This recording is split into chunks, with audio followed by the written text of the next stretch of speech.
Kinshasa est confronté à de nombreux défis urbains, insalubrité persistante, embouteillages chroniques, occupation anarchique des espaces publics et difficultés dans la gestion des déchets.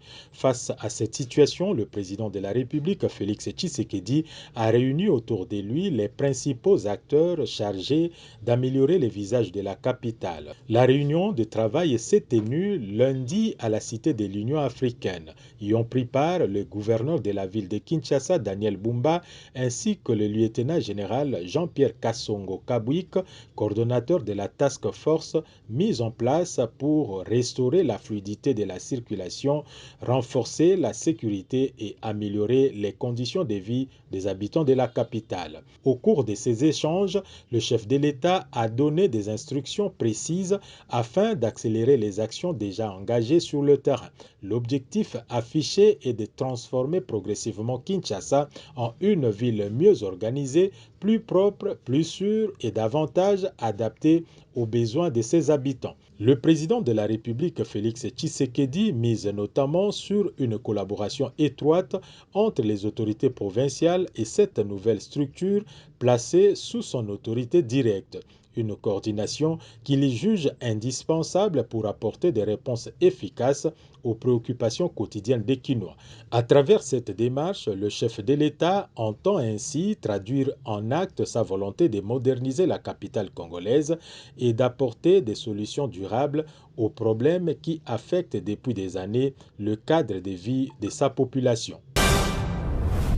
La République démocratique du Congo a enregistré une baisse des réserves internationales de plus de 250 millions de dollars américains en seulement une semaine. Selon les chiffres publiés par la Banque centrale du Congo, elles sont passées de 7,77 milliards de dollars au 21 mai à 7,52 milliards au 28 mai. Une évolution qui peut paraître préoccupante, mais qui ne remet pas encore en cause les grands équilibres macroéconomiques du pays. Les réserves internationales constituent une sorte de filet de sécurité pour l'économie nationale. Elle permet à la Banque centrale de disposer des devises pour financer les importations, faire face à certaines obligations extérieures et intervenir sur les marchés d'échange afin de limiter les fluctuations du franc congolais. Malgré cette baisse, les niveaux actuels des réserves permettent toujours de couvrir près de 3 mois d'importation de biens et services, un seuil généralement considéré comme rassurant.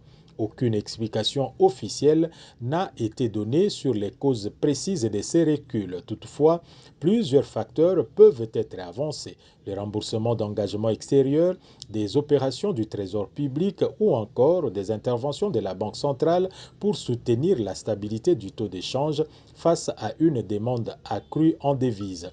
Cette situation met surtout en évidence la dépendance persistante de l'économie congolaise aux recettes minières. Ces dernières années, les exportations de cuivre, de cobalt et d'or ont largement contribué à renforcer les réserves du pays. Mais cette solidité demeure étroitement liée à l'évolution des prix sur les marchés internationaux. Une baisse des cours pourrait rapidement affecter les entrées des devises. Pour les analystes, le véritable enjeu reste la diversification de l'économie. Développer davantage l'agriculture, l'industrie et les services permettrait à la RDC de mieux résister aux chocs extérieurs et de consolider durablement sa stabilité financière. Car derrière la baisse de ces 250 millions de dollars, c'est aussi la question de la résilience de l'économie congolaise qui est posée.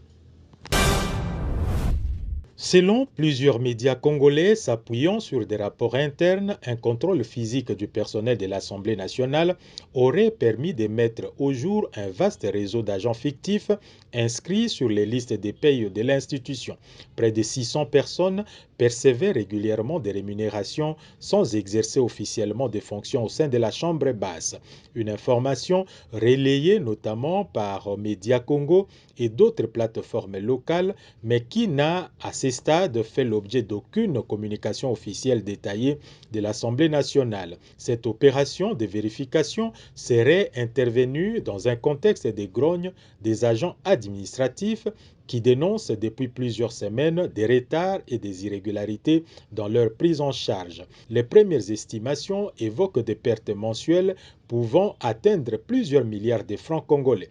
Le système de paiement manuel, connu sous le nom de Maboko Bank, est notamment pointé du doigt pour son manque de traçabilité et les risques d'abus qu'il favorise. Si ces révélations venaient à être confirmées, elles remettraient une nouvelle fois au centre du débat la question de la gouvernance des finances publiques en RDC.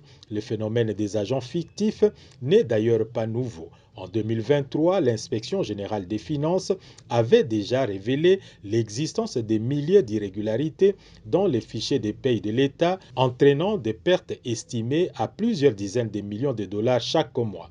L'opinion attend désormais des réponses claires.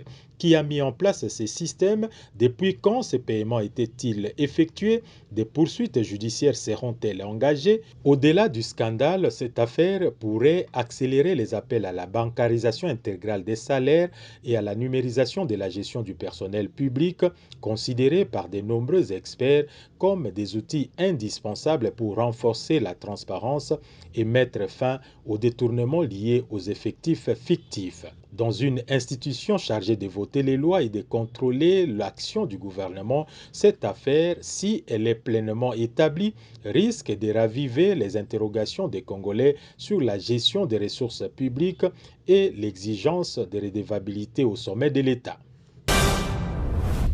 Le bras de fer politique autour du projet de réforme constitutionnelle prend une nouvelle tournure en République démocratique du Congo. La coalition Article 64, qui rassemble plusieurs figures de l'opposition, a décidé de reporter le dépôt de sa plainte contre le président Félix Tshisekedi. Initialement annoncée pour ce 9 juin, cette action en justice est finalement renvoyée à une date ultérieure. Dans un communiqué, la plateforme explique vouloir renforcer son dossier avant de saisir les juridictions compétentes. Selon ses responsables, de nouveaux éléments factuels et juridiques seraient en cours de collecte afin d'étayer ce qu'ils qualifient de tentatives de coup d'État constitutionnel. Une accusation grave que la coalition dit vouloir défendre avec méthode et rigueur, loin de toute précipitation. Derrière cette démarche se dessine un front politique inédit. Martin Fayulu, Moïse Katumbi, Jean-Marc Kabound, Augustin Matata Pogno et Delis Esanga figurent parmi les principales personnalités engagées dans cette initiative. Tous invoquent l'article 64 de la Constitution qui stipule que tout Congolais a le devoir de faire échec à toute prise ou exercice du pouvoir exercé en violation de la loi fondamentale. Cette offensive juridique intervient dans un contexte de vifs débats autour d'une éventuelle révision de la Constitution. Des membres de la majorité estiment qu'une réforme pourrait permettre d'adapter certaines dispositions aux défis actuels du pays. À l'inverse, une partie de l'opposition, des organisations citoyennes et des responsables religieux redoutent une remise en cause des équilibres institutionnels et des acquis démocratiques. Pour l'heure, la présidence de la République n'a pas officiellement réagi à cette annonce. Mais pour la coalition article 64, ce report ne signifie pas abandon de la procédure. Il s'agit, selon elle, de consolider son dossier avant la bataille juridique. Il s'agit, selon elle, de consolider son dossier avant la bataille judiciaire annoncée. Une nouvelle séquence politique s'ouvre ainsi à Kinshasa sur fond de tensions croissantes autour de l'avenir des institutions et du débat constitutionnel en RDC. Un nouvel obstacle se dresse-t-il sur la route des léopards à quelques jours de la Coupe du Monde 2026? Plusieurs médias ont affirmé que Chancel Mbemba, Meshak Elia, Fiston Mayele ou encore Edo Kayembe seraient interdits d'entrer au Canada en raison des mesures sanitaires prises contre Ebola. Une information qui suscite d'inquiétudes mais qui mérite d'être nuancée. En réalité, le gouvernement canadien a bel et bien adopté des restrictions temporaires pour les ressortissants étrangers résidant en RDC, en Ouganda et au Soudan du Sud. Jusqu'à la fin du mois d'août, certains visas et autorisations de voyage sont suspendus dans le cadre des ripostes contre l'épidémie d'Ebola. Ottawa insiste toutefois sur le fait que ces mesures visent les documents d'immigration classiques et s'accompagnent d'exceptions spécifiques. Aucune communication officielle ne mentionne nommément les joueurs congolais engagés dans la Coupe du Monde. Le contexte est particulièrement sensible. L'épidémie d'Ebola qui frappe l'est de la RDC a déjà poussé les autorités espagnoles à annuler un match de préparation des Léopards. Les États-Unis ont également renforcé leur contrôle sanitaire, mais FIFA, en coordination avec les pays organisateurs, travaille à garantir la participation des délégations qualifiées au mondial. D'ailleurs, la majorité des internationaux congolais évoluent dans les clubs européens, n'ont pas séjourné récemment en RDC. La véritable question dépasse donc le cadre sportif.